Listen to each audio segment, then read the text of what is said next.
Everyone, very good morning to all of you. Nursing A to Z इस platform पर आप सभी साथियों का स्वागत है। जैसा कि आप सभी को पता है, हम पी आर यादव के 5th एडिशन का क्वेश्चन आंसर हम सॉल्व कर रहे हैं मेडिकल सर्जिकल नर्सिंग के। तो लास्ट क्लासेस में हमने डिस्कस किया था एंडोक्राइन सिस्टम की, हमने शुरुआत की है। तो लास्ट क्लास में हमने एक बेसिक देखा था एंडोक्राइन सिस्टम क्या होता है, इसमें कौन कौन सी ग्लैंड प्रेजेंट होती है, और हमने पिट्यूटरी ग्लैंड के बारे में और हाइपोथैलेमस के बारे में देखा था कि कौन कौन से हार्मोन कहाँ कहाँ से सीक्रेट होते हैं, जैसे एंटीरियर पिट्यूटरी और पोस्टीरियर पिट्यूटरी से। ठीक है, तो क्लास को लाइक करें, शेयर करें। आज हम पढ़ने जा रहे हैं थायराइड ग्लैंड के बारे में कंप्लीट, जो भी इसमें जो भी पूरा क्वेश्चन आंसर भी देखेंगे, साथ ही साथ हम इसकी थ्योरी देखेंगे। इसलिए आप लोग बने रहिए, क्लास को ज़्यादा से ज़्यादा लाइक करें, सभी एक लाइक किया करें क्लासेस को, ताकि हमें भी अप्रिसिएशन मिले, हम भी ज़्यादा से ज़्यादा हम वीडियोस लेके आएँ, अच्छा क्वालिटी कंटेंट दें आप लोगों को सभी को। ये सभी चीज़ें आपके जो एग्जाम में बहुत अच्छे से काम आएगी। और हमारी पोस्ट जो डल रही है, डेली अपडेट होती है, उस पर कुछ ना कुछ क्वेश्चन डेली 5-10 क्वेश्चन डेली के डालते हैं, उनको आप किया करें, और साथ साथ इमेज भी आपको दी जा रही है वो उसमें।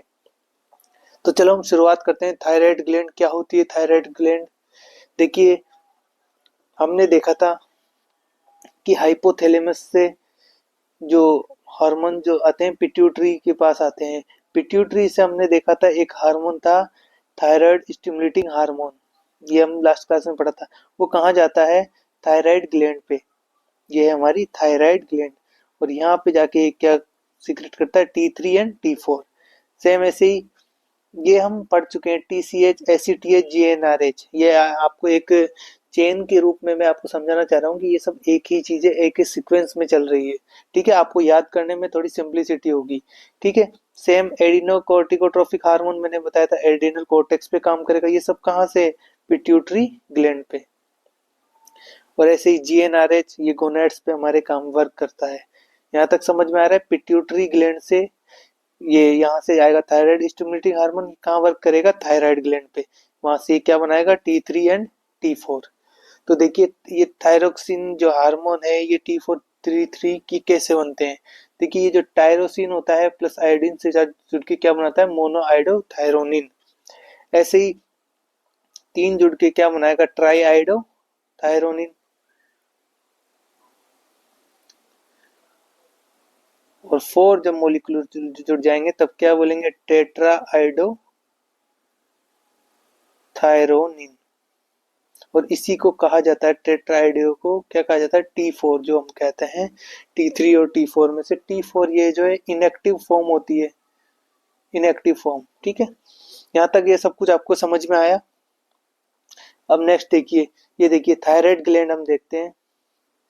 ये देखिए थायराइड ग्लैंड, देखिए कहाँ है? सबको डायग्राम में समझ में आ रहा होगा। ये हमारी क्या है? ट्रेकिया है। ये है ट्रेकिया, इसके दोनों तरफ ये ऐसे पाई जाती है, राइट लोब और लेफ्ट लोब। ठीक है, ये है राइट लोब और ये है लेफ्ट लोब। और जो मिडिल वाला पार्ट होता है वो क्या होता है? इसका क्या कहलाता है? इस्थेमस। सेम यहीं पे 2 और 4 पाई जाती है, 2 इस साइड में 2 इस साइड में। ये होती है पैराथायराइड। पैराथायराइड, ये भी हम आगे पढ़ेंगे, पैराथायराइड ग्लैंड। ठीक है, ये दिख रहा है, समझ में आ रहा है? अब देखिए, ये एंटीरियर व्यू है, ये है पोस्टीरियर व्यू।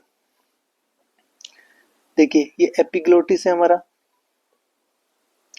ये हाइएड बोन है, ये हाइएड बोन है, और ये लेरिंग्स है, जिसको थायराइड कार्टिलेज कहते हैं। इसी का एक और नाम है थायराइड कार्टिलेज का, एडम्स एप्पल कहा जाता है इसको। आगे क्वेश्चंस आएंगे इसलिए मैं बता रहा हूँ, एडम्स एप्पल थायराइड कार्टिलेज को। नेक्स्ट देखिए, सुपीरियर पैराथायराइड ग्लैंड, मैंने बताया था अभी आपको, पैराथायराइड ग्लैंड होती है यहाँ पे। ये देखिए 1 2 3 4, एक में 2 पाई जाती है। ठीक है, और ये इंफीरियर पैराथायराइड ग्लैंड, और ये जो हमारी है थायराइड ग्लैंड के अंदर ही होती है। ये 2 यानी 4 होती है टोटल। और ये हमारी ट्रेकिया है। यहाँ तक किसी को कोई समस्या? तो ये होती है हमारी लार्जेस्ट एंडोक्राइन ग्लैंड होती है। क्या होती है? Largest endocrine gland. और लार्जेस्ट एक्सोक्राइन कौन सी होती है बताओ? वो होती है लीवर। ठीक है, लीवर होती है लार्जेस्ट एक्सोक्राइन, और एंडोक्राइन कौन सी होती है, जो हमारी थायराइड ग्लैंड। इसका जो मोर प्रोडक्शन होता है वो अर्ली इन द मॉर्निंग होता है। थायराइड जो हार्मोन होता है उसका मोर प्रोडक्शन जो है अर्ली मॉर्निंग में होता है। ठीक है, सभी लोग ध्यान देंगे। और देखिए ये कहाँ पाई जा रही है, देखो ये नेक रीजन में पाई जा रही है, नेक रीजन में, एंटीरियर इंफीरियर टू लेरिंग्स, और जैसे हम वो C5 टू T1 तक ये पाई जाती है। कौन, हमारी थायराइड ग्लैंड। और ये देखो देखने में कैसी लग रही है, देखो आपके सामने ब्राउनिश रेड कलर की ये दिखाई दे रही है, ब्राउनिश रेड कलर हमें ये दिखाई दे रहा है। और दो लोब मैंने आपको बताई दी, right lobe and left lobe. और ये एच शेप जैसी दिख रही है आपको, देखिए ये देखिए एच शेप जैसी दिखती है ये, इसका शेप पूछा जाए एच शेप, और इसी को क्या बोला जाता है, बटरफ्लाई शेप, बटरफ्लाई शेप भी कहा जाता है। तो यह आप सभी लोग याद रखेंगे। ठीक है, और इसमें दो तीन सेल्स होती है उनके बारे में देखेंगे। देखिए thyroid gland largest endocrine gland होती है, लोकेशन इसकी मैंने बताया नेक रीजन में होती है, anterior and inferior to larynx. C5 से T1 होती है, कलर इसका ब्राउनिश रेड होता है, और इसका वेट जो होता है 25 टू 30 ग्राम होता है। ये मैंने बताया बटरफ्लाई शेप होती है, एच शेप जिसको कहते हैं, ये राइट लोब, ये हमारी लेफ्ट लोब, बीच को जोड़ने वाला पार्ट है इस्टमस। और देखो ये ध्यान दीजिए, अर्लीस्ट अपीयरेंस यानी एम्ब्रियोजेनेसिस में सबसे पहले अपीयर होने वाली ग्लैंड जो कौन सी होती है, थायराइड ग्लैंड, याद रखिएगा इसको। 4th वीक में ये डेवलप होती है। नेक्स्ट देखिए इसके अंदर दो प्रकार की सेल्स पाई जाती है, टू टाइप्स ऑफ सेल्स, एक होती है फॉलिकुलर सेल्स और होती है पैराफॉलिकुलर सेल्स। अब देखिए इसमें क्या क्या डिफरेंशिएट है, क्या होता है। जो फॉलिकुलर सेल्स होती है वो क्या करती है, T3 T4 को सीक्रेट करती है। T3 T4, ये T3 T4 स्टोर रहते हैं किस में, स्टोर होते हैं इसमें थायरोग्लोबुलिन में, क्या होते हैं ये स्टोर हो जाते हैं। ये आपको ध्यान रखना है। T3 T4 कौन सी सेल सीक्रेट करती है, फॉलिकुलर सेल्स के द्वारा सीक्रेट होता है T3 T4। ठीक है, नेक्स्ट हमारी जो होती है पैराफॉलिकुलर सेल्स होती है, ये देखो ये दिख रही है आपको, ये क्या है, पैराफॉलिकुलर सेल्स। ये जो हम माइक्रोस्कोप में देखते हैं, माइक्रोस्कोप में तो ये बिल्कुल नेकेड आई से दिखाई देती है, क्लियर दिखाई देती है, क्लियर। इसी क्लियर के आधार पे बनाया है, इसको क्या कहा जाता है, सी सेल भी इसको कहा जाता है, याद रखना, पैराफॉलिकुलर सेल। और ये किसको स्रावित करती है, कैल्सिटोनिन का हार्मोन सीक्रेट करती है। देखिए फॉलिकुलर से T3 एंड T4, देखिए T3 को मैंने अभी स्टार्टिंग में बताया था क्या होता है, ट्राई आइडोथायरोनिन, और T4 को टेट्रा आइडोथायरोनिन। ये पूछा जाएगा, जैसे क्वेश्चन में पूछा जाएगा कि टेट्रा आइडोथायरोनिन से आप क्या समझते हैं, तो उसमें ऑप्शन देगा T1 T2 T3 T4, तो वहां क्या आंसर होगा हमारा T4। जो T3 होता है, देखिए 1 2 3 4, यहाँ से हम बढ़ रहे हैं तो सबसे पहले कौन आएगा, T3। तो T3 का मतलब ये कौन सा है, एक्टिव फॉर्म है, ऐसे हम याद कर सकते हैं। सबसे पहले क्या आया है 3, तो ये एक्टिव फॉर्म है। उसके बाद क्या है 4, यानी इनएक्टिव फॉर्म है। तो हमारी एक्टिव फॉर्म कौन सी होगी, T3 फॉर्म है, एक्टिव फॉर्म, और ये लेस नंबर में होती है। और दूसरी तरफ हम बात करें T4 की, तो ये कैसी होती है, ये इनएक्टिव फॉर्म है, और ये स्टोरिंग फॉर्म है, मोर नंबर में होती है। और जब हमें जरूरत पड़ती है तो T4 जो है कन्वर्ट हो जाता है किसमें, T3 में। कब, टिश्यू में, व्हेन जब जरूरत होती है हमें तब T4 कन्वर्ट हो जाता है T3 में। यहाँ तक समझ में आया। देखिए नेक्स्ट मैंने आपको बताया कैल्सिटोनिन सीक्रेट करती है कौन, parafollicular cells, also known as C cell. ये ध्यान रखना, क्यों कहते हैं सी सेल, सी का मतलब क्या है, ये क्लियर दिखाई देती है माइक्रोस्कोप में, जब हम नेकेड आई से देखते हैं तो क्लियर दिखाई देती है। तो यहाँ तक सभी के। अब देखेंगे हम फंक्शंस क्या क्या होते हैं, function of T3 and T4 के क्या फंक्शन होते हैं। देखिए यहाँ दे रखा है बेसिक मेटाबॉलिक रेट, यानी आपको पता है बेसिक मेटाबॉलिक रेट यानी BMR। BMR क्या होता है, जो एक, जैसे हमारी बॉडी है, इसको रन करने के लिए एवरी 24 आवर इसको क्या करना है, हमारी बॉडी को रन करने के लिए जितनी कैलोरीज की आवश्यकता होती है वो क्या होती है, एक BMR बेसिक मेटाबॉलिक रेट होती है। ये समझ में आ रहा है। तो बेसिक मेटाबॉलिक रेट पर ये इफेक्ट करते हैं, ये फंक्शन है इसका। और जैसे BMR बढ़ेगी तो क्या होगा, बीएमआर बढ़ेगी, हमारे बॉडी में जैसे मेटाबॉलिक एक्टिविटी है वो इंक्रीज होगी, ये इंक्रीज होगी यानी हमारा शरीर, हमारी बॉडी क्या है, वर्क करने लगेगी, जिससे क्या होगा, हमारी बॉडी का क्या होगा, टेम्परेचर जो है वो क्या होगा बच्चों बताओ, इंक्रीज होगा। टेम्परेचर क्या होगा, इंक्रीज। समझ में आ रहा है। और सेम यही मेटाबॉलिज्म इंक्रीज होगा। और आरबीसी जो है, वो जो इरिथ्रोपोइसिस जो प्रोसेस होती है आरबीसी फॉर्मेशन की, इरिथ्रोपोइसिस, ये क्या होगा, इंक्रीज होगा। स्टिमुलेट इरिथ्रोपोइसिस प्रोसेस, जिससे क्या होगा, आरबीसी क्या होगी, इंक्रीज होगी। और प्रोटीन का मेटाबॉलिज्म करते हैं, ये फंक्शन ऑफ T3 T4, ये किसके काम आते हैं, प्रोटीन मेटाबॉलिज्म में। क्यों, क्योंकि अगर बीएमआर बढ़ेगी ज्यादा से ज्यादा हमारे, जैसे बीएमआर का मतलब समझे आप कि एक जैसे 24 घंटे हमारी बॉडी को रन करने के लिए जितनी भी हमारी बॉडी में जो भी रिएक्शन हो रही है उन सबको करवाने के लिए एक कैलोरी की आवश्यकता होती है, वो जितनी भी चाहिए होती है वो एक बीएमआर होता है। ठीक है। तो प्रोटीन मेटाबॉलिज्म यानी प्रोटीन सिंथेसिस करेगा ये, इंक्रीज बीएमआर। फैट का मेटाबॉलिज्म होगा, फैट, और हमारी ये बॉडी में जैसे फैट का मेटाबॉलिज्म होगा, फैट को किस में कन्वर्ट किया जाएगा, एनर्जी में। तो क्या होगा, डिक्रीज क्या होगा, कोलेस्ट्रॉल, डिक्रीज कोलेस्ट्रॉल लेवल। ये बातें आपको याद रखनी है। यानी कि T3 T4 क्या करते हैं, कोलेस्ट्रॉल लेवल को क्या करते हैं, डिक्रीज। और ये क्या है, इंक्रीज करते हैं प्रोटीन, प्रोटीन लाइसिस, प्रोटीनोलाइटिक, और इंक्रीज करते हैं लिपोलाइसिस, यानी लिपिड और प्रोटीन को तोड़ते हैं। साथ ही में ये जो है कैटाबोलिक हार्मोन है, कैटाबोलिक T3 और T4 कैटाबोलिक हार्मोन है। और ये क्या करता है, ग्लूकोज लेवल को इंक्रीज करेगा, ग्लूकोज लेवल को इंक्रीज करेगा। और क्या करता है, बीएमआर इंक्रीज होता है। और ये क्या है, थर्मोजेनिक है, यानी इंक्रीज, जब T3 एंड T4 इंक्रीज होंगे तो क्या होगा, हमारा जो बॉडी टेम्परेचर है वो भी क्या होगा, इंक्रीज होगा। ये सब आप नॉर्मल चीजें, इन सबको ध्यान में रखिए, तभी आपको अब नॉर्मल पता चलेगी। जैसे कि जब हम देखेंगे कि T3 और T4 इंक्रीज हुआ और T3 T4 डिक्रीज हुआ, यानी इंक्रीज हुआ तो बीएमआर इंक्रीज हुई, और डिक्रीज हुआ बीएमआर डिक्रीज हुई, तो उस हिसाब से हमारे क्वेश्चन के आंसर जाएंगे। अब डिक्रीज हो गया मान लो, और इंक्रीज इंक्रीज हो गया, तो हमारे जो बॉडी टेम्परेचर है, टेम्परेचर वो इंक्रीज होएगा, यानी हीट गर्म रहेगा हमारी बॉडी।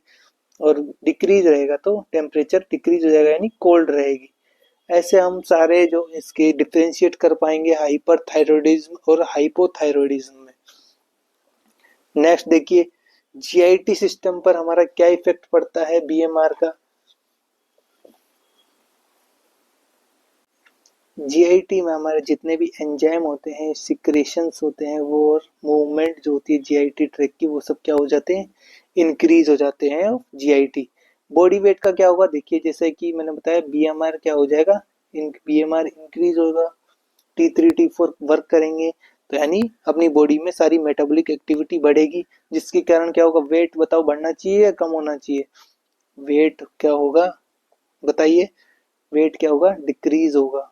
क्योंकि हमारी बॉडी जितना भी, मान लो कोई प्रोडक्ट है, फैट है, इन सब का क्या हो रहा है, फैट कट रहा है, फैट टूट रहा है। मैंने आपको बताया क्या करता है, लिपोलाइसिस, फैट मैकेनिक, वो फैट का फैट मेटाबॉलिज्म होता है, फैट को तोड़ रहा है, कोलेस्ट्रॉल कम कर रहा है, जिसके कारण क्या होगा, वेट कम होगा।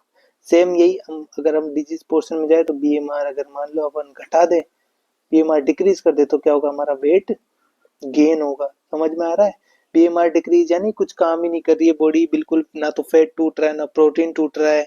ठीक है, सब ऐसा कैसा हमारे स्टोर है, तो स्टोर रहेगा तो क्या होगा, वेट गेन होगा, सीधी सी बात है। स्केलेटल मसल पे क्या होगा, स्केलेटल मसल अच्छे से नॉर्मल कॉन्ट्रेक्शन के लिए रिस्पॉन्सिबल होगा T3 T4। ये बात अब आपके यहाँ तक समझ में आई। ये है हमारी जो भी नॉर्मल चीजें हैं। अब देखते हैं हम हाइपोथायरॉयडिज्म में क्या होता है, हाइपोथायरॉयडिज्म होता क्या है।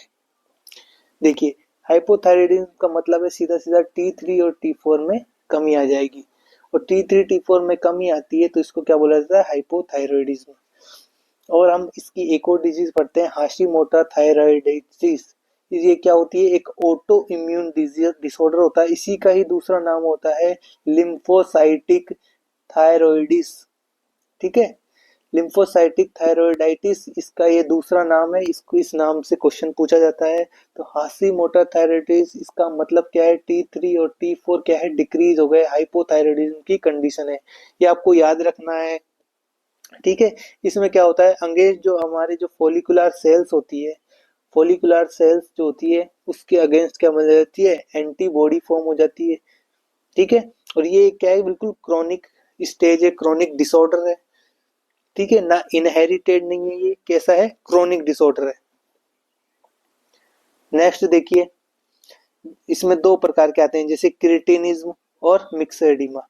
देखिए, क्रिटिनिज्म यानी सी फॉर चाइल्ड, यानी deficiency T3 T4 in child में हो जाएगी। इसके क्या क्लिनिकल फीचर देखने को मिलेंगे कि आईक्यू लेवल क्या हो जाएगा, कम हो जाएगा, क्योंकि thyroid hormone most important role निभाता है किसमें, हमारे ब्रेन डेवलपमेंट में। तो बच्चा क्या होगा, मेंटली रिटार्ड हो जाएगा, मेंटल रिटार्डेशन, MR। ठीक है, और ग्रोथ रिटार्डेशन होगी, ये सीधी सीधी बात है। और एक देखने को टर्म मिलती है गोइटर, गोइटर का मतलब होता है एनलार्जमेंट ऑफ थायराइड ग्लैंड का एनलार्जमेंट हो जाएगा, आयोडीन की कमी होती है इसमें, आयोडीन डेफिशिएंसी। ठीक है, ये हो गया हमारा क्रिटेनिज्म। क्या है ये, हाइपोथायरॉयडिज्म, T3 T4 की डेफिशिएंसी इन चाइल्ड। एक सेम आता है मिक्स एडिमा, ये क्या होता है, ये एडल्ट में होता है। इसमें अब एडल्ट में हुआ, एडल्ट तक आते आते अब आईक्यू उसका ठीक रहेगा, नॉर्मल रहेगा, क्योंकि अब क्रिटिनिज्म तो ये तो बच्चे मतलब चाइल्ड टाइम में हो गया था, तो जब ब्रेन डेवलप हो रहा था तभी, तो इसको से इसमें क्या देखने को पड़ेगा, आईक्यू लो देखने को मिलेगा, मेंटल रिटार्डेशन। लेकिन इस मिक्सड एडिमा में देखने को नहीं मिलेगा हमें, आईक्यू क्या मिलेगा, नॉर्मल, और इसमें फेशियल एडिमा हमें देखने को मिलेगा। ठीक है, मिक्स एडिमा में इसी का ही कॉम्प्लिकेशन होता है, अगर इसको ट्रीट नहीं किया जाता है तो क्या हो जाता है, एक सीवियर कंडीशन डेवलप होती है मिक्स एडिमा को, मेडिकल इमरजेंसी कंडीशन होती है, severe deficiency of T3 T4। यहाँ तक समझ में आया। अगर इसको ट्रीट नहीं किया गया तो क्या होगा, मिक्स एडिमा कोमा, ये कंडीशन होती है जिसके, ये बहुत ही सीवियर कंडीशन है, जिसके कारण क्या हो जाता है, लाइफ थ्रेटनिंग है और मेडिकल इमरजेंसी की जरूरत है। नेक्स्ट हम देखते हैं इसकी क्लिनिकल फाइंडिंग्स क्या क्या होती है हाइपोथायरॉयडिज्म में। किसमें, हाइपोथायरॉयडिज्म में क्या क्या चीजें हमें देखने को मिलेगी। सबसे पहले आपको पता चली गया हाइपोथायरॉयडिज्म में, तो हमारे सबसे पहले बेसिक मेटाबॉलिक रेट क्या हो जाएगी, डिक्रीज। जब मैंने आपको बताया बेसिक मेटाबॉलिक रेट डिक्रीज होगी, तो जैसे जैसे हमारी जो मेटाबॉलिक एक्टिविटी है, रिएक्शन है जो हमारी बॉडी में हो रही है, वो सब क्या है, डिक्रीज हो जाएगी। फैट टूटना बंद हो जाएगा, प्रोटीन टूटना बंद हो जाएगा, तो क्या होगा, वो स्टोर फॉर्म में हो जाएगा। और मैंने बताया कि एक थर्मोजेनिक हार्मोन है, तो जब बीएमआर डिक्रीज होगी तो क्या हमें देखने को मिलेगा, कोल्ड इंटॉलरेंस हमें देखने को मिलेगा। ठीक है, और क्या देखने को मिलेगा, ड्राई स्किन हमें देखने को मिलेगी, ड्राई हेयर, क्यों, due to decrease protein synthesis. किसके कारण होगा, डिक्रीज प्रोटीन सिंथेसिस। और ये सब पता है आपको क्यों हो रहा है, बताइए, बीएमआर के कारण, बीएमआर डिक्रीज हो चुकी है इस कारण, ड्यू टू, अब प्रोटीन सिंथेसिस क्या हो जाएगा, डिक्रीज हो जाएगा, जिससे हमें क्या देखने को मिलेगा, ड्राई स्किन देखने को मिलेगी और ड्राई हेयर। जो बच्चों याद रखने हैं, आगे क्वेश्चन आएंगे, हाइपोथायराइड में क्या देखने को मिलता है, dry skin, moist skin, smooth skin, तब आपको पता लगाना है ड्राई स्किन देखने को मिलती है। और मैंने आपको बताया बीएमआर डिक्रीज जब हो जाएगी, यानी वो आदमी में, उस पेशेंट में क्या होगा, ना तो वो कुछ कर रहा है, उसकी बीएमआर बिल्कुल स्लो जा रही है, ना उसकी मेटाबॉलिक रिएक्शन हो रही है इतने अच्छे से, तो क्या होगा, ना उसका फैट टूट रहा है, तो वो क्या होगा, डिपॉजिट होगा, स्टोर होगा, इसके कारण क्या होगा, उसमें वेट गेन हमें देखने को मिलेगा। ठीक है, वेट गेन देखने को मिलेगा। तो जब ये वेट गेन है, फैट क्या है, स्टोर हो रहा है, टूट नहीं रहा है, तो क्या बन जाएंगे वो, बताइए, एथेरोस्क्लेरोसिस का फॉर्मेशन होगा। और एथेरोस्क्लेरोसिस के कारण क्या हो जाएगा उसके शरीर में, जो उसकी, जो क्या बोलते हैं, आर्टरीज है, वेन है, उसके अंदर क्या देखने को मिलेगा, एथेरोस्क्लेरोसिस जमा हो गई, स्पेस क्या हो गया, स्पेस क्या हो गया, लेस देन, कम हो गया, जिसके कारण क्या हो जाएगा, हाइपरटेंशन देखने को मिलेगा। और ये सब देखने को मिलेगा, तो जीआईटी ट्रैक में क्या होगा, जब वो आदमी की क्या हो गई, पेशेंट की बीएमआर जब डिक्रीज हो गई है तो क्या होगा, कॉन्स्टिपेशन उसको देखने को मिलेगा, ना कोई वो एक्सरसाइज कर रहा है ना कुछ कर रहा है, तो क्या होगा उसको, क्या वो अच्छे से फ्रेश हो पाएगा, नहीं हो पाएगा, उसको क्या देखने को मिलेगा, कॉन्स्टिपेशन। तो एक बीएमआर डिक्रीज होने के कारण देखो हमें ये एक दूसरे से रिलेटेड है, आप इसको ऐसे याद रखोगे याद हो जाएंगे, ठीक है। क्या क्या देखा हमने, देखो बीएमआर डिक्रीज होने के कारण बिल्कुल जैसे हाइपोथायराइडिज्म का मतलब आप समझ सकते हो, बहुत ही सुस्त आदमी हो जाएगा। कैसा हो जाएगा, सुस्त आदमी, आलसी टाइप ऐसा आदमी मान लो, ठीक है। तो सुस्त आदमी एक जगह पड़ा रहेगा, क्या करेगा, उसको वेट गेन हो जाएगा, एक जगह पड़ा पड़ा, ना तो वो कुछ काम कर पाएगा, तो उसकी ड्राई स्किन, ड्राई हेयर हो जाएगा, कोल्ड, बिल्कुल कोल्ड इंटॉलरेंस हो जाएगा, और जो फेट का नहीं हो पाएगा तो एथेरोस्क्लेरोसिस, हाइपरटेंशन और कॉन्स्टिपेशन जैसी समस्याओं का सामना उसको करना पड़ेगा। ऐसे हम याद कर सकते हैं। तो इसके डायग्नोसिस के लिए हमें most sensitive test for thyroid function करता है, थायराइड जो टीएसएच का टेस्ट किया जाता है। इससे हमें पता, जो मोस्ट सेंसिटिव टेस्ट है जो इन हाइपोथायराइडिज्म में हाइपरथायराइडिज्म का पता लगाता है, तो हाइपोथायराइडिज्म में टीएसएच ये टेस्ट हम करते हैं, मोस्ट सेंसिटिव। नेक्स्ट देखिए, अब इसके मैनेजमेंट में आते हैं हम। मैनेजमेंट क्या हो सकता है इसमें, देखिए लीवोथायरोक्सिन एक थेरेपी होती है, लीवोथायरोक्सिन थेरेपी चलाते हैं, जिसके अंदर क्या होता है, ये है क्या चीज, ये सिंथेटिक T4 है। अपने समस्या क्या थी, T3 और T4 क्या थे, डिक्रीज यानी हाइपोथायरॉयडिज्म, तो हम सिंथेटिक इसको क्या दे देंगे, T4, जिससे क्या होगा, ये थोड़ा जो पेशेंट है नॉर्मल होगा, मेंटेन होएगा। तो इसके कारण क्या है, तो इसको जो T4 है, सिंथेटिक T4, ये क्या है, लिवोथायरोक्सिन है। अब इसको कब कब देते हैं ये भी ध्यान रखना है आपको, अर्ली इन द मॉर्निंग इसको दिया जाता है, give early in the morning, ठीक है, जैसे सुबह सुबह, और बिफोर ब्रेकफास्ट इसको दिया जाता है। क्यों दिया जाता है, ताकि जो उसका क्या हो सकता है, कंप्लीट एब्जॉर्प्शन हो। कंप्लीट एब्जॉर्प्शन के लिए इसको कब दिया जाता है, बिफोर ब्रेकफास्ट। और अर्ली इन द मॉर्निंग क्यों जाता है, क्योंकि पेशेंट ज्यादा एक्टिव हो जाता है, मतलब होता है। अगर इसको मान लो मॉर्निंग में ना देके कब दे, नाइट में देंगे, तो क्या होगा, पेशेंट को नींद नहीं आएगी, नींद नहीं आएगी पेशेंट को, क्योंकि ये देने के बाद कैसा ज्यादा एक्टिव हो जाता है, क्योंकि ये है ही एक्टिव हार्मोन T4 थायरोक्सिन, जिसके कारण क्या होता है, जैसे T4 तो इनएक्टिव है, T3 एक्टिव है, T4 जाके टिश्यू में चेंज हो जाता है, किसमें, T3 में। अब देखिए हमारा नेक्स्ट जो है हाइपरथायरॉयडिज्म। जैसे हमने हाइपो को समझा, जस्ट उसके अपोजिट हो जाएंगे लगभग सारे सिम्टम्स। अब देखिए T3 T4 क्या हो जाएगा हमारा, इंक्रीज। तो इसमें एक डिजीज आती है, ग्रेव्स डिजीज, ठीक है। ये भी कैसी है, उसमें हमने पढ़ी थी, बताओ कौन सी पढ़ी थी, हाइपो में हाशीमोटो सिंड्रोम, हाशीमोटो डिजीज पढ़ी थी, ठीक है। तो इसमें पढ़ रहे हैं हम ग्रेव्स डिजीज, इसको याद रखना, ठीक है। ऑटोइम्यून डिसऑर्डर है, ये भी डिजीज है। इसमें क्या होता है, T3 T4 इंक्रीज होगी। अब देखो T3 T4 इंक्रीज हुआ तो क्या होगा, बीएमआर इंक्रीज होगी, सिंपल सी बात है, यानी हीट इंटॉलरेंस हो जाएगा वो, बिल्कुल। जब बीएमआर डिक्रीज हो रहा तो क्या हो रहा था, कोल्ड इंटॉलरेंस, और इंक्रीज हो रहा था तो हीट इंटॉलरेंस। आप ऐसे इंक्रीज से याद कर सकते हो, इंक्रीज यानी टेम्परेचर इंक्रीज, यानी गरम, यानी गरम, यानी गरम, यानी क्या, हीट इंटॉलरेंस, ठीक है। तो क्या होगा, हाइपर ग्लाइसीमिक कंडीशन होगी इसमें। तो ये समझ में आया, हाइपर थायरॉयडिज्म में क्या होगा। एक टर्म आती है एक्सोप्थाल्मिस, एक्सो का मतलब होता है आउट, ओप्थेलमस का मतलब होता है आई, यानी प्रोट्यूड आई बॉल, जो हमारी आंखें होती है बाहर की ओर निकली हुई प्रतीत होती है, एक्सोप्थाल्मस गोइटर बोलते हैं इसको। नेक्स्ट देखिए, इसका मेडिकल मैनेजमेंट देखिए किसका है, ये हाइपरथायरॉयडिज्म, ठीक है। प्रोपिल थायोरेसिल इसको बोलते हैं, PTU, ये ड्रग्स दी जाती है, ड्रग ऑफ चॉइस होती है। इसको देखिए कब कब देंगे, इसका भी देखिए, जैसे हमने किसका देखा था, लिवोथायरोक्सिन का देखा था, इसको देंगे आफ्टर ब्रेकफास्ट देंगे इसमें, ठीक है। समझ में आ रहा है, इसको कैसे देंगे, इसको आफ्टर ब्रेकफास्ट दिया जाएगा। क्यों दिया जाएगा इसको after breakfast, to prevent gastric discomfort, gastric discomfort से प्रिवेंट करने के लिए इसको कैसे लिए दिए, कब दिया जाएगा, आफ्टर ब्रेकफास्ट। और इसको भी कब देंगे, इन द मॉर्निंग देंगे। और इसको देने से एक चीज होती है, आपको याद रखना, ये इसका क्या है, साइड इफेक्ट है। क्या होता है, ल्यूकोपेनिया। ल्यूकोपेनिया का मतलब क्या होता है, डब्ल्यूबीसी क्या होती है, डब्ल्यूबीसी क्या हो जाएगी, डिक्रीज। आपको पता है डब्ल्यूबीसी डिक्रीज हो गई, यही क्या करती है, हमारे जो बॉडी है उसमें इन्फेक्शन वगैरह से लड़ती है। तो अगर ये डिक्रीज हो गई तो चांस ऑफ इन्फेक्शन क्या हो जाएगा हमारा, बताइए, इंक्रीज। और क्या हो सकता है हमारे को, सोर थ्रोट।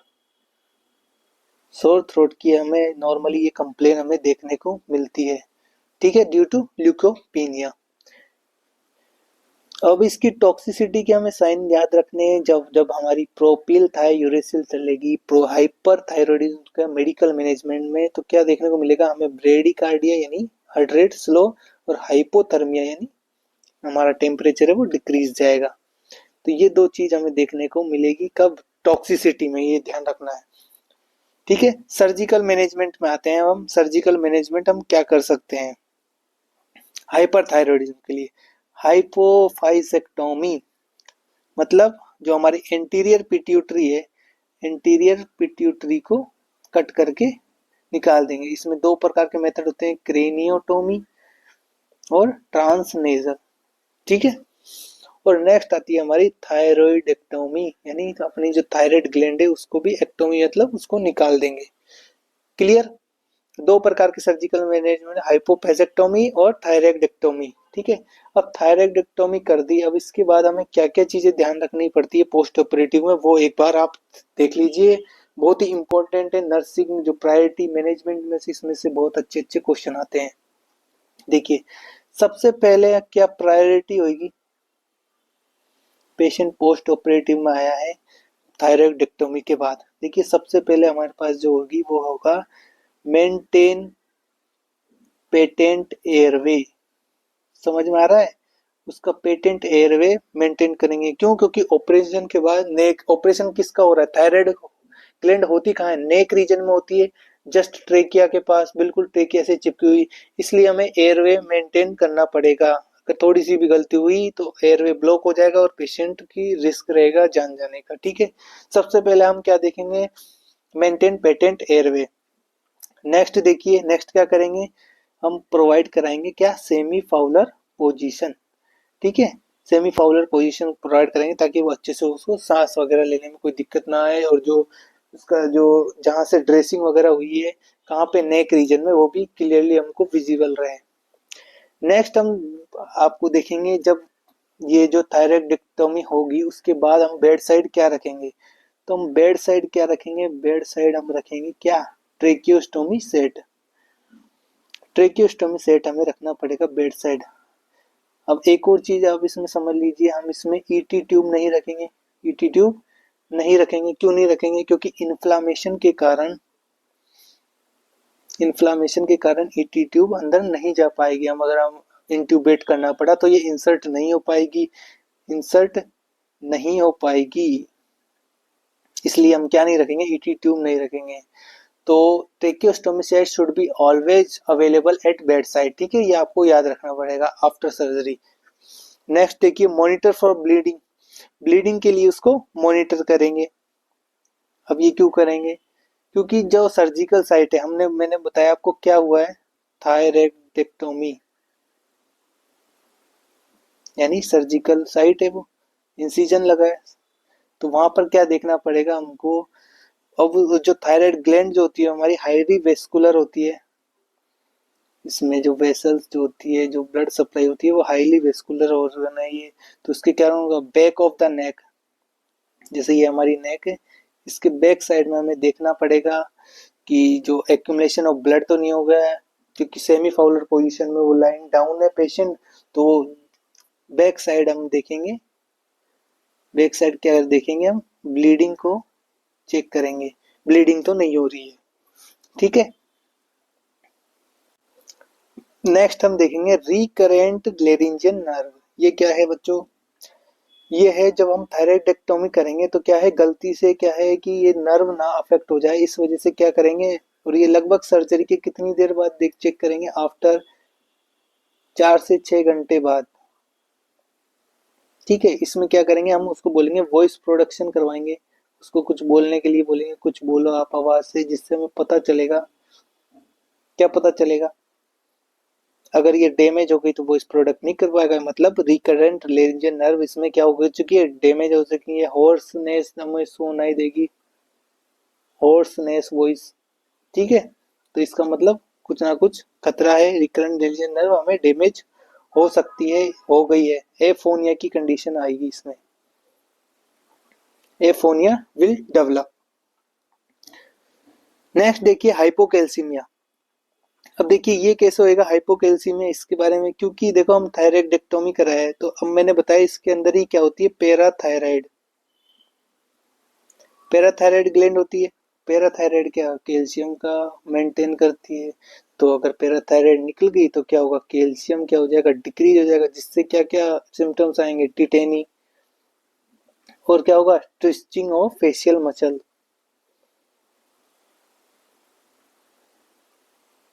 फेशियल। ठीक है, ये कैल्शियम की कमी के कारण ये दो चीजें देखने को मिलेगी। पैराथायराइड, अभी हम आगे वाली टॉपिक, हमारा नेक्स्ट टॉपिक पैराथायराइड है, वहाँ हम अच्छे से समझेंगे क्या क्या साइन होते हैं इसके।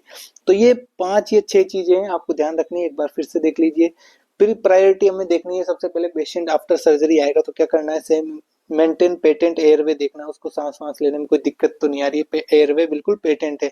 नेक्स्ट हम क्या करेंगे, सेम फॉलोअर पोजीशन देंगे, और बेड साइड हम क्या करेंगे, टेकियोस्टोमी सेट रखेंगे, क्यों, ताकि कभी भी इमरजेंसी में उसको इंट्यूबेट करना पड़ जाए। और क्या नहीं रखेंगे, एंडोट्रेकियल ट्यूब नहीं रखेंगे, क्योंकि इन्फ्लामेशन के कारण ये क्या है, इंसर्ट नहीं हो पाएगी। और क्या करेंगे, जो भी इंसिजनल साइट है, सर्जिकल साइट पे क्या करेंगे, ब्लीडिंग को मॉनिटर करेंगे, और रिकरेंट लेरिंजियल नर्व को हम देखेंगे कि ये डैमेज हुई है या नहीं हुई है, बच गई है, तो होर्सनेस ऑफ वॉइस ये देखेंगे हम 4 से 6 घंटे बाद, ये लगभग डेवलप होती है, इस वजह से ये सब चीजें हम देखेंगे। और नेक्स्ट देखेंगे हाइपोकैल्सीमिया, अगर एक्सीडेंटली हमारे पास क्या होगा, पैराथायराइड ग्लैंड रिमूव हो गई है तो क्या होगा, हमारी बॉडी में हाइपोकैल्सीमिया होगा, इसके बारे में पता रखना है। तो क्या क्या साइन देखने को, टिटेनी और ट्विस्टिंग ऑफ फेशियल मसल्स ये हमें देखने को मिलेगा। ठीक है, यहाँ तक क्लियर है? अब देखिए एक और कंडीशन होती है थायराइड स्ट्रोम। स्ट्रोम का मतलब होता है तूफान, मतलब ये बहुत ही सीवियर कंडीशन है, मेडिकल इमरजेंसी, जिसमें क्या होगा, बहुत ही ज्यादा तरीके से क्या हो जाएगा, T3 T4 इंक्रीज हो जाएगा। ये क्या होता है, ड्यूरिंग सर्जरी जो होती है, हमारे जो क्या है कि थायराइड ग्लैंड में जो हमारी फॉलिकुलर सेल्स होती है वो एक्टिव होने के कारण T3 और T4 बहुत ज्यादा मात्रा में सिक्रेट होने लग जाते हैं, जिसके कारण क्या है, एक थायराइड स्टोम अचानक से हमारी बॉडी में T3 और T4 इंक्रीज हो जाते हैं, जिसके कारण हमें क्या देखने को मिलेगा, टेकिकार्डिया, पाल्पिटेशन, पाल्पिटेशन मतलब बहुत तेज तेज हमारा हार्ट जो है बहुत तेज धड़केगा, हाइपरटेंशन देखने को मिलेगा, टेकिपनिया यानी हमारी सांसें जो होती है वो तेज हो जाएगी, ट्रीमर्स देखने को मिलेगा, सीजर्स, अनकॉन्शियसनेस हो जाएगा, पेशेंट कोमा में भी जा सकता है, और हाइपरग्लाइसीमिक हो जाएगा, यानी ग्लूकोज बहुत ज्यादा हो जाएगा पेशेंट में। ये सब चीजें हमें किस में देखने को मिलेगी, थायराइड स्ट्रोम में। अब देखिए हमने ये सब थ्योरी पढ़ ली है, अब हम बिल्कुल क्वेश्चन करेंगे, बिल्कुल इसके सारे के सारे।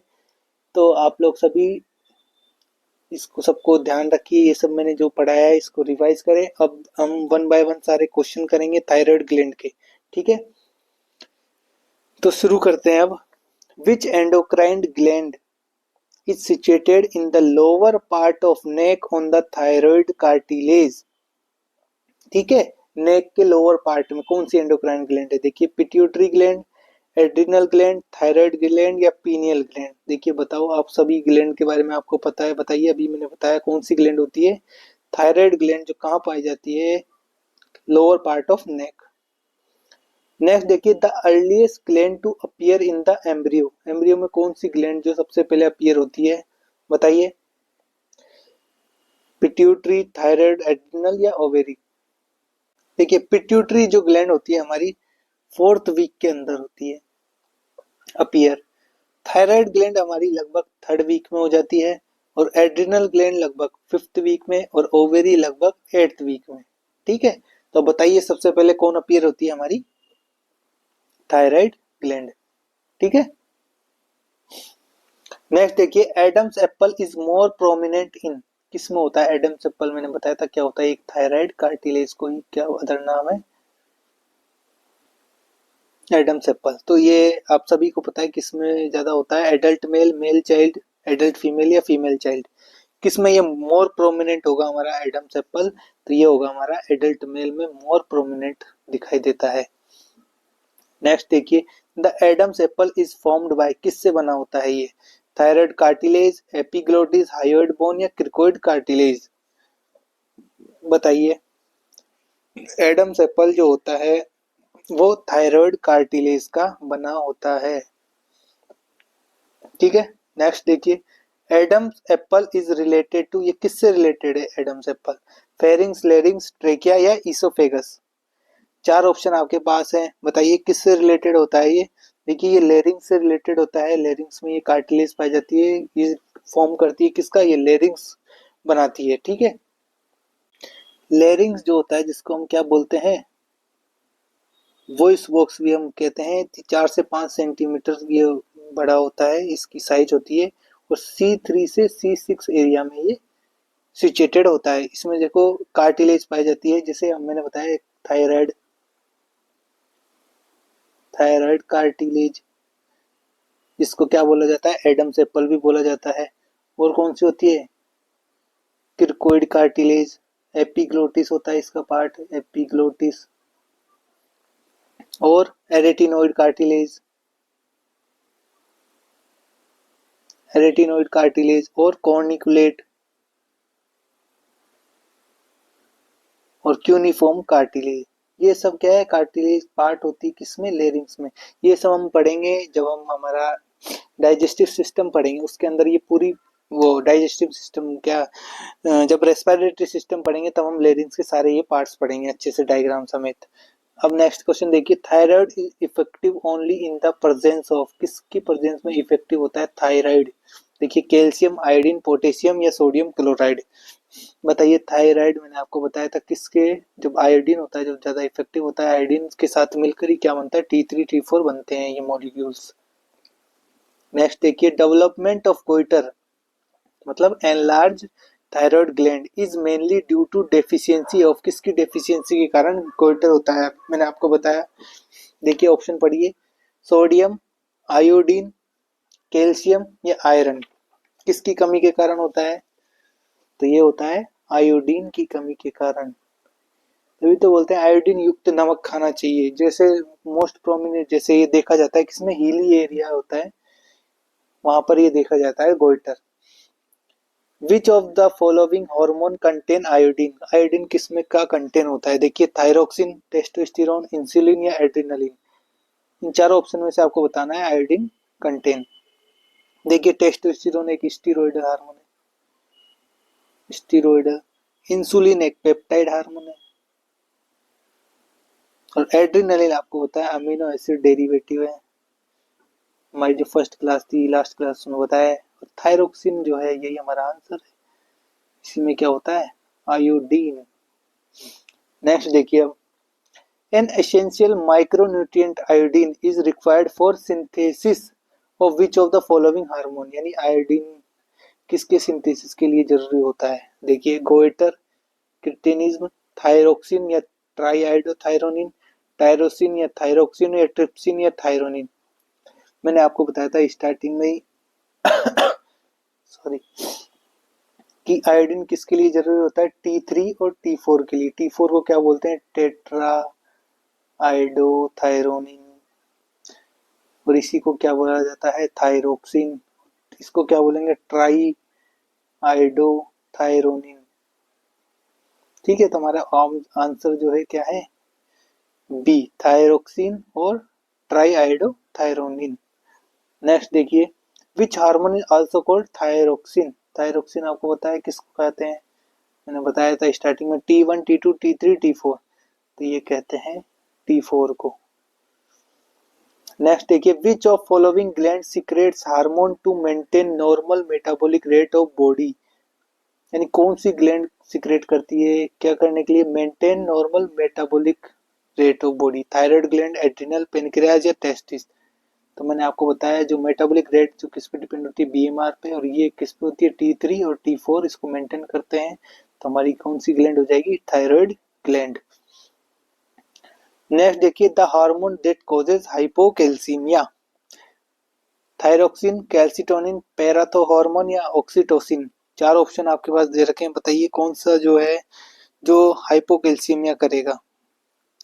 देखिए कैल्सिटोनिन जो होता है वो क्या करता है, हाइपोकैल्सीमिया। कैल्सिटोनिन देखो यहाँ से पढ़ो, कैल्सिटोनिन, ये बीच लास्ट में क्या गया, एन, एन का मतलब बोन, और यहाँ क्या है, ब्लड। तो ये क्या करता है, ब्लड से बोन की तरफ क्या लेके जाता है, हमारे कैल्शियम, यानी यानी ये सीरम कैल्शियम लेवल को क्या करता है, डिक्रीज करता है। कौन, कैल्सिटोनिन। कैल्सिटोनिन क्या करता है, जो हमारे ब्लड में जो कैल्शियम है उसको कम करेगा। कम कैसे होएगा, ये ब्लड वाले कैल्शियम को ये कहाँ पर लेके जाएगा, बोन में लेकर जाएगा। ठीक है, तो हाइपोकैल्शियम का कारण कौन हुआ, बी, कैल्सिटोनिन। समझ में आया। और ये पैराथो हार्मोन है, ये क्या है, ये एंटा एगोनिस्ट है कैल्सिटोनिन का। ये क्या है, एंटागोनिस्ट ऑफ कैल्सिटोनिन। ये क्या करता है, इंक्रीज करता है कैल्शियम इन, कहां पर, ब्लड में। समझ में आ रही है कहानी, दोनों चीज। नेक्स्ट देखिए अब, is a polypeptide hormone produced by parafollicular C cell of thyroid gland. यानी सी सेल जो मैंने बताई थी पैराफोल, उससे कौन सा हार्मोन सीक्रेट होता है, देखिए कैल्सिटोनिन, थायरोक्सिन, ट्राई आइडोथायरोनिन यानी T3 या पैराथो हार्मोन। बताइए, मैंने बताया था क्या होता है, कैल्सिटोनिन, बिल्कुल सही।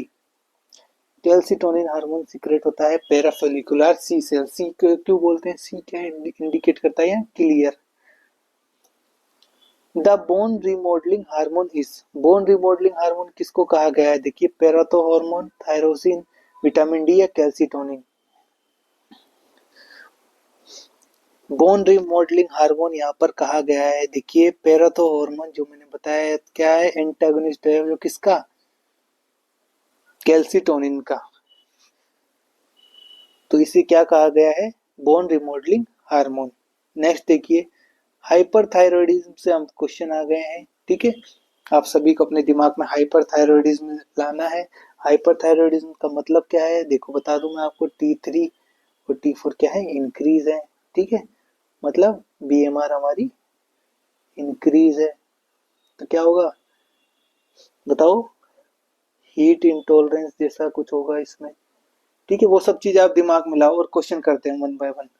Main clinical feature of hyperthyroidism, देखिए diaphoresis, डायबिटल hair, मिनोरेजिया, cold sensitivity.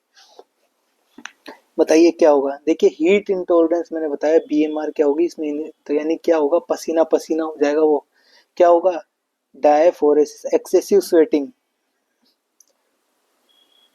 Excessive sweating.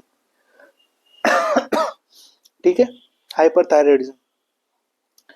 Sleeping pulse rate is classically increase in, ये क्लासिकल साइन है, मतलब स्लीपिंग पल्स रेट, यानी आज जो पेशेंट है वो स्लीप पे सो रहा है, उसके अंदर भी उसकी पल्स रेट क्या होती है, नॉर्मली क्या होता है, पल्स रेट डिक्रीज हो जाती है जब हम सोता है कोई भी आदमी, लेकिन इसमें क्या होता है, इंक्रीज हो जाती है। तो ये मेन क्लासिकल साइन है किसका, हाइपरथायरॉयडिज्म का, ये क्लासिकल साइन है।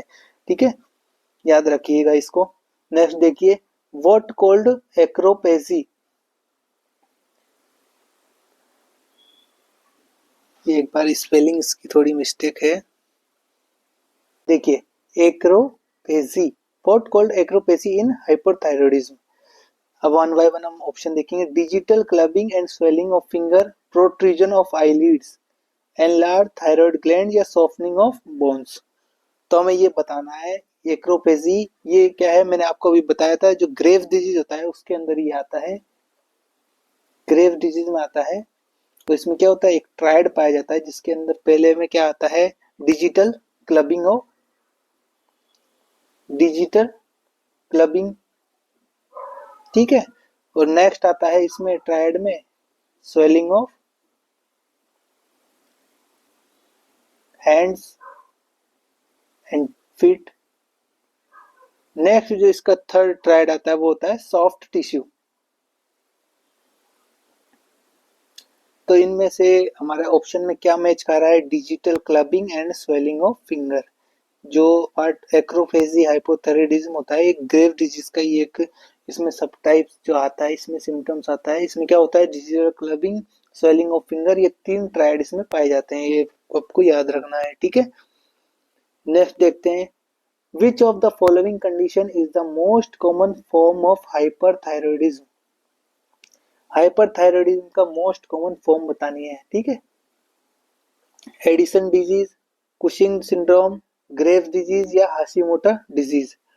देखिए बताइए हाइपरथायरॉयडिज्म किस में देखने को मिलेगा। मैंने आपको बताया था hyperthyroidism Graves disease,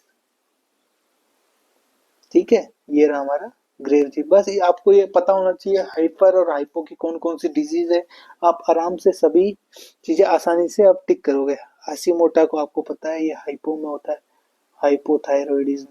Addison disease है हाइपो एड्रिनल, हाइपोएड्रिनल, ठीक है, यानी एड्रिनल हार्मोन कम हो जाता है। कुशिंग सिंड्रोम में क्या होता है, एक्सेसिव कॉर्टिसोल, ये सब हम आगे पढ़ेंगे, ठीक है। एक्सेसिव कॉर्टिसोल, हमारा क्वेश्चन का आंसर क्या है, ग्रेव डिजीज। नेक्स्ट देखिए, a 10 year old child is diagnosed with is lymphocytic thyroiditis, nurse should explain to the parents and child that the condition is. देखो अब इसको बताना है हमें क्या होता है ये, मैंने आपको बताया था इसी को क्या कहते हैं,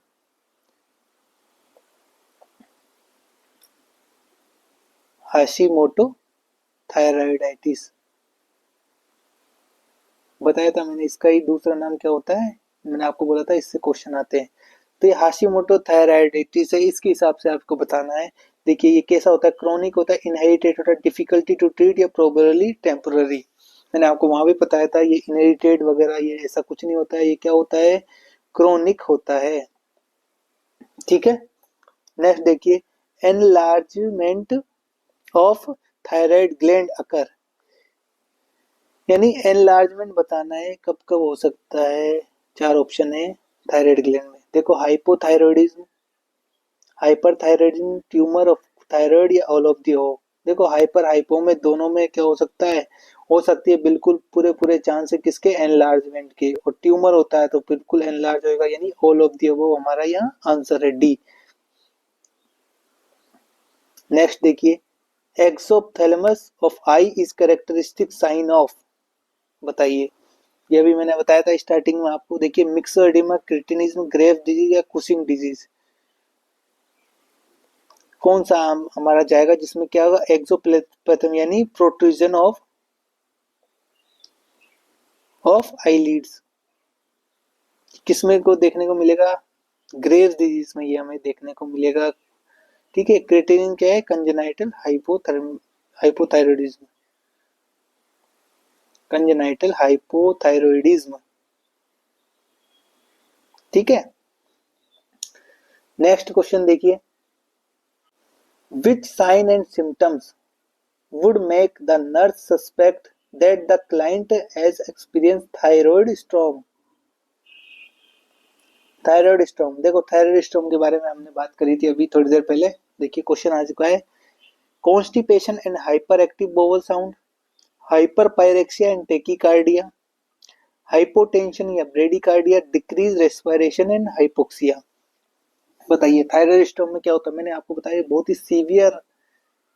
सीवियर लाइफ थ्रेटनिंग कंडीशन है, इसमें क्या होगा, इसमें बच्चों क्या पहुंच जाता है, हाइपर पायरेक्सिया, जो हमारा जो फीवर है 1004 टू 106 डिग्री फ़ारेनहाइट तक पहुंच जाता है, और हमारी हार्ट रेट भी 140 से अबव हो जाती है।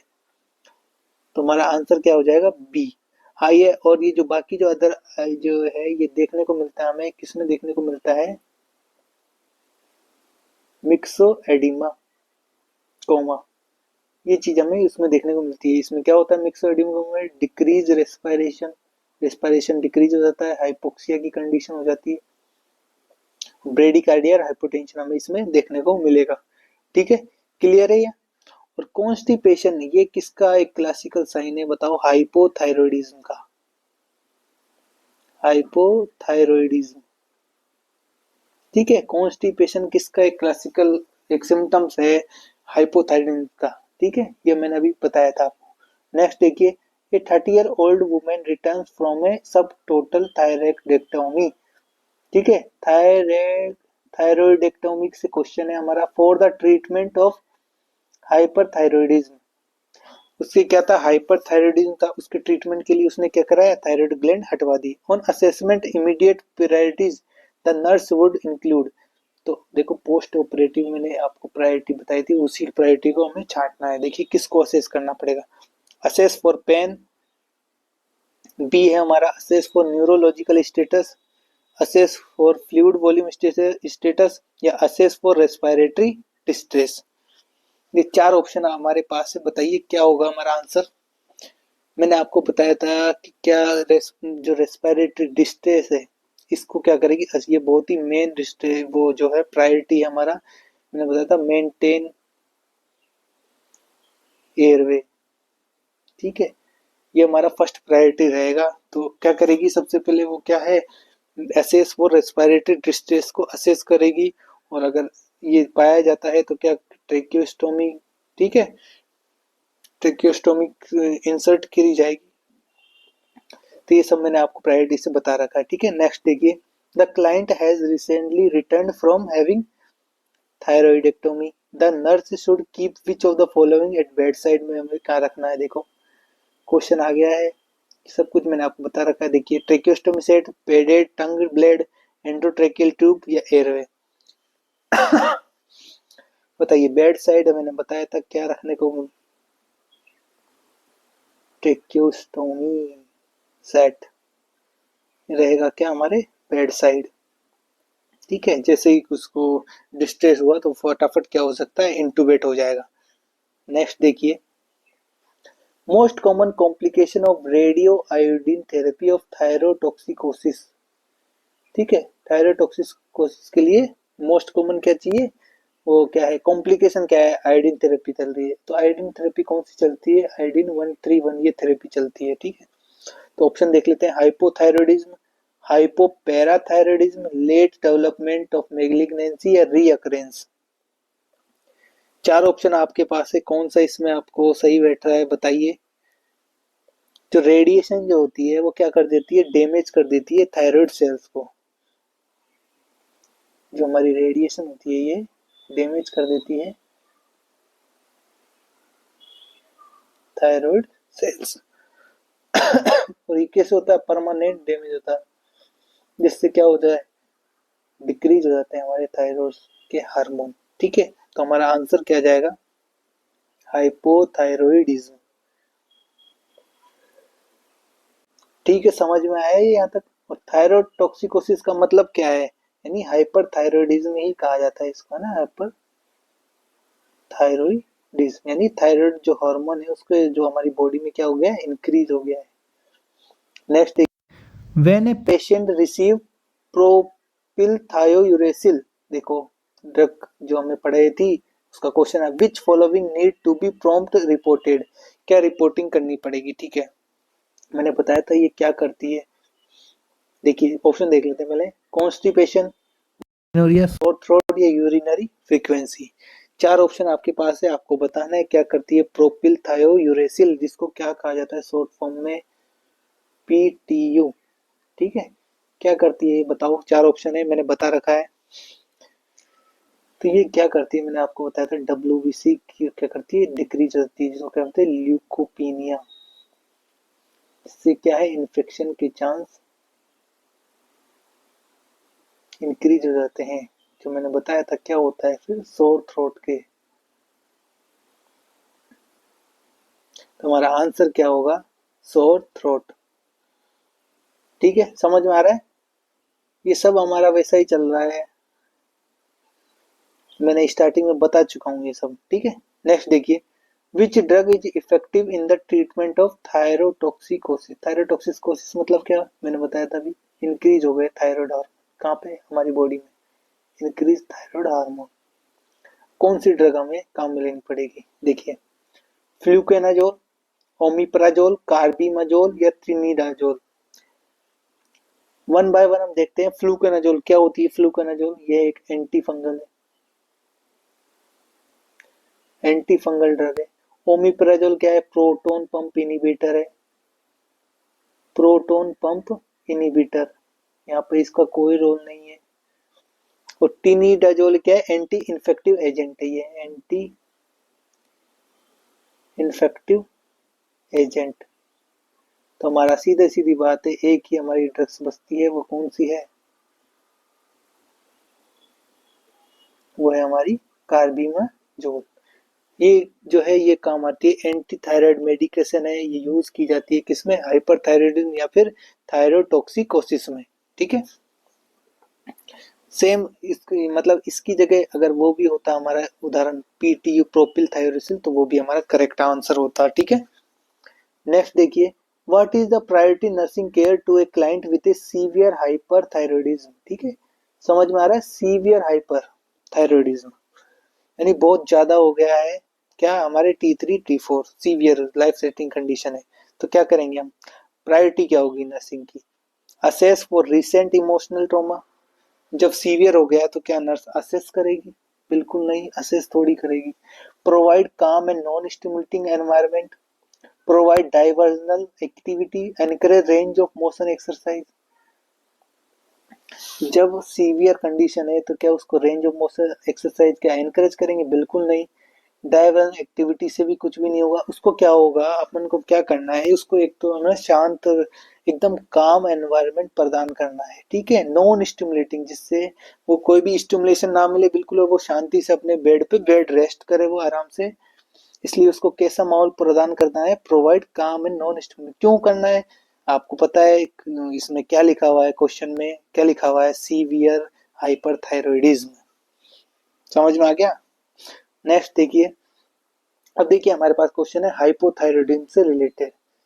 ठीक है, हाइपोथायरॉयडिज्म तो क्या होगा इसमें बता देता हूँ। बीएमआर क्या होगी हमारी, बताओ? बीएमआर डिक्रीज होगी। ठीक है, यानी डिक्रीज यानी कोल्ड इंटॉलरेंस होगा। T3 T4 क्या होंगे? डिक्रीज होंगे। समझ में आ रहा है? और क्या होगा? कॉन्स्टिपेशन। तो हाइपोथायरॉयडिज्म का मैंने बताया था एकदम सुस्त आदमी होगा। ठीक है, टेम्परेचर इसका क्या जाएगा? कम जाएगा। और क्या होगा? बीएमआर कम है तो क्या होगा? वेट क्या होगा बता दीजिए?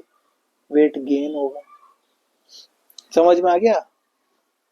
Hypothyroidism is caused by secretion of quantity of which hormone.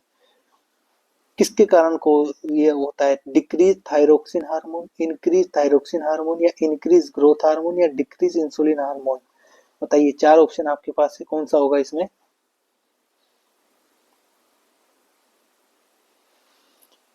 देखिए, ये इंसुलिन हार्मोन, ग्रोथ हार्मोन, इससे कोई लेना देना नहीं है। तो आपको पता है क्या होता है हाइपोथायरॉयडिज्म? सभी बताइए। डिक्रीज हो जाता है थायरोक्सिन हार्मोन, यही तो मैंने बताया। ये यहाँ पे क्या बताया? T3 T4 decrease. नेक्स्ट देखिए, level of which increase into hypothyroidism. किसका लेवल इंक्रीज होता है हाइपोथायरॉयडिज्म? देखो ये बहुत याद रखने वाला क्वेश्चन है। T3 T4 तो क्या होता है? डिक्रीज होता है, लेकिन थायराइड स्टिमुलेटिंग हार्मोन इसका लेवल बच्चों इंक्रीज होता है। मोस्ट इंपोर्टेंट है, याद रखना इसको। किसका लेवल इंक्रीज होगा? TSH का। तो हमारे क्वेश्चन का क्या आंसर? थायराइड स्टिमुलेटिंग, ये क्या होगा? इंक्रीज होगा। नेक्स्ट देखिए, patient is on thyroxine, what is the cheap and best way to monitor drug dose. Drug dose को मॉनिटर करने के लिए क्या हमारा सबसे जो बेस्ट वे रहेगा? देखिए, किसका लेवल हम चेक करेंगे? ये मैंने बताया था, मोस्ट सेंसिटिव क्या होता है? TSH। ठीक है, T3 T4 TSH लेवल या नन, बता दीजिए, आप सभी को पता है। ये हम चेक करेंगे क्या है ये, व्हाट इज द बेस्ट, ये बेस्ट है और चीप मेथड है टू मॉनिटर ड्रग डोज को। ठीक है, TSH लेवल हम चेक कर लेंगे, जिससे हमें पता चल जाएगा तो हमें डोज को बढ़ानी है, घटानी है, क्या करना है। सिंपल। नेक्स्ट देखिए, biochemical test in subclinical hypothyroidism shows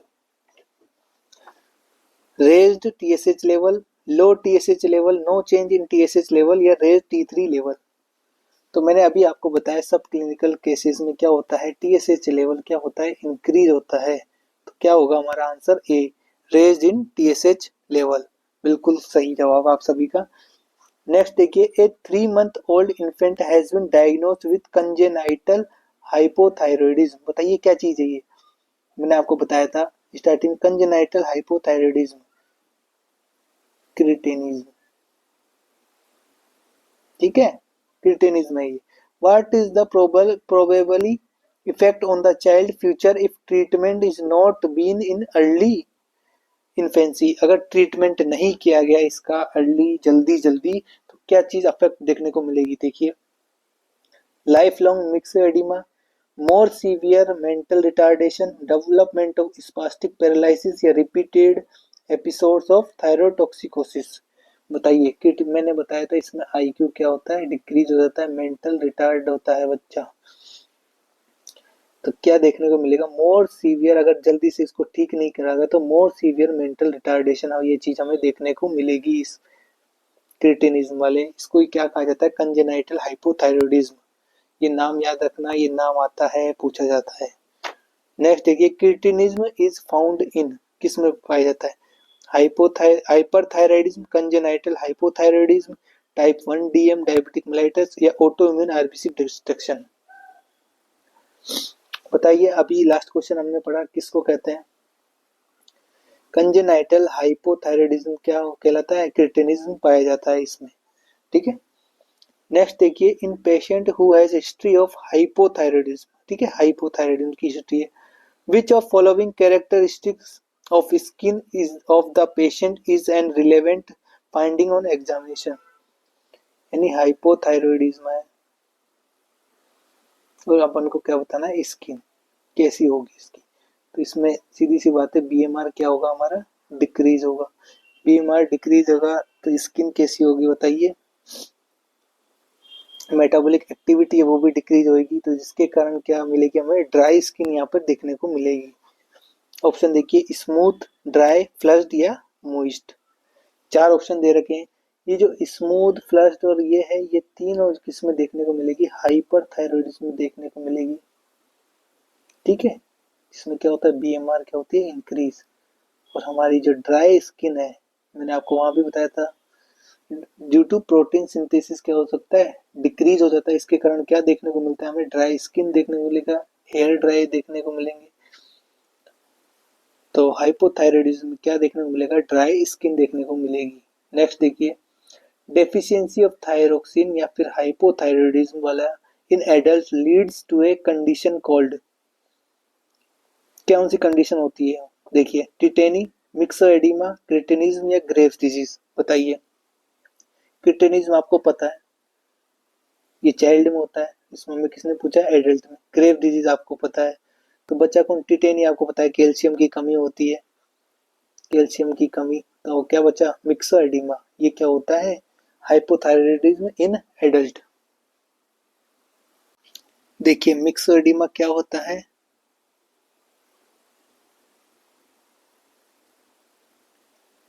ये क्या है, एक जनरलाइज्ड पफीनेस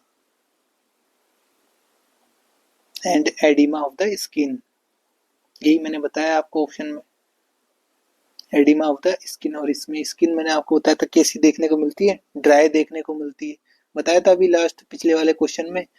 और ये क्यों होता है, due to deposition of mucopolysaccharide या हाइल्यूरिनिक एसिड होता है, उसके जैसे कुछ सब्सटेंस क्या हो जाते हैं, डिपॉजिट हो जाते हैं, जिसके कारण क्या देखने को होता है, स्किन जो कैसी होती है हमारी, एडिमेटस हो जाती है, ड्राई हो जाती है, वैक्सी अपीयरेंस आता है इस एडल्ट में, वैक्सी यानी मोम जैसा इन एडल्ट। तो इसमें आपको पता है क्या होते हैं, बीएमआर क्या हो जाती है, डिक्रीज हो जाती है। और बीएमआर जब डिक्रीज होगी तो क्या होगा, कोल्ड इंटॉलरेंस, और क्या देखने को मिलेगा, वेट क्या मिलेगा, वेट गेन होगा, लॉस ऑफ हेयर होगा, ठीक है, ब्रेडिकार्डिया, कॉन्स्टिपेशन, ये सब हमें देखने को मिलेंगे, ये सब आपको पता है, ठीक है। ये सब समझ में आया मिक्स एडिमा के बारे में। नेक्स्ट देखिए, which these is symptoms of hypothyroidism, कौन सा सिम्टम्स है हाइपोथायरॉयडिज्म, हाइपोथायरॉयडिज्म मतलब मिक्स एडिमा का, ठीक है, टेकिकार्डिया, वेट लॉस, हाइपरथर्मिया या फेशियल एडिमा। देखिए वेट लॉस नहीं होता, गेन होता है। अभी मैंने आपको बताया हाइपर नहीं होता, थर्मिया हाइपोथर्मिया होता है। Facial oedema is the right answer. ठीक है, मिक्स एडिमा में क्या देखने को मिलता है? Facial oedema. टेकिकार्डिया नहीं होता, इसमें ब्रेडिकार्डिया होगा क्योंकि BMR is very low, BMR decrease हो गई है हाइपोथायरॉयडिज्म में। नेक्स्ट देखिए, accumulation of hydrophilic mucopolysaccharide in dermis and other tissue is seen in. मैंने आपको बताया म्यूकोपॉलीसेकेराइड जमा हो जाते हैं, क्या होता है वो, किस में होता है? मिक्सो एडिमा में होता है। ठीक है, राइट ऑप्शन देखिए scleroderma, systemic lupus erythematosus, elephantiasis या मिक्सो एडिमा। क्लियर कट हमारा आंसर है मिक्सो एडिमा। नेक्स्ट देखिए, during the physical examination of the patient for endocrine system. ठीक है, एंडोक्राइन सिस्टम से रिलेटेड हम क्या कर रहे हैं? पेशेंट का फिजिकल एग्जामिनेशन, यानी अपन को ध्यान में क्या रखना है अपने दिमाग में? Endocrine system. Diminished axillary and pubic hair में इंडिकेट्स, यानी उसके जो एक्सिलरी और प्यूबिक हेयर है वो क्या है? कम है। इंडिकेट क्या करते हैं? ये कौन सी प्रॉब्लम को? देखिए कोर्टिसोल डेफिशिएंसी, हाइपर पैराथायराइडिज्म यानी कैल्शियम की बहुत ज्यादा हो जाता है, हाइपर पैराथायराइड, और हाइपरथायरॉयडिज्म और हाइपोथायरॉयडिज्म। क्या कंडीशन देखने को मिलेगी? अभी मैंने बताया जो मिक्स एडिमा होता है उसके अंदर ये सब हेयर वगैरह देखे जाते हैं, हेयर की कमी हो जाती है, हेयर लॉस होने लग जाता है, तो क्या होगा? हाइपोथायरॉयडिज्म। एक तरफ से मतलब डायरेक्ट मिक्स एडिमा के ये क्वेश्चन आ रहे हैं जिसको क्या बोला था? हाइपोथायरॉयडिज्म। ठीक है, नेक्स्ट देखिए, the nurse should anticipate administration of which of the following medication to a client with hypothyroidism का है, इसको कौन सी जो मेडिसिन देंगे। ठीक है, मैंने आपको बताया था कौन सी देनी है और क्या क्या सावधानियां रखनी है। देखिए डेक्सामेथासोन, लिवोथायरोक्सिन, लेप्टुलोज या लिडोकेन। तो मैंने आपको बताया था लिवोथायरोक्सिन हमें देते हैं, अर्ली मॉर्निंग देते हैं। ठीक है, अर्ली मॉर्निंग देते हैं, और कब देते हैं? ताकि अर्ली मॉर्निंग क्यों देते हैं? क्योंकि इसके बाद क्या होता है, आदमी क्या होता है, जो पेशेंट है एक्टिव ज्यादा हो जाता है, और रात को नहीं देते हैं क्योंकि रात को देंगे तो इसको नींद नहीं आएगी। तो हमारा करेक्ट ऑप्शन है लिवोथायरोक्सिन। ठीक है, और आज हमारा लास्ट क्वेश्चन थायराइड ग्लैंड से। देखिए इसको भी फटाफट। A client with hypothyroidism frequently complain of feeling cold. बिल्कुल सही है, कोल्ड इंटॉलरेंस हो रहा है उसको।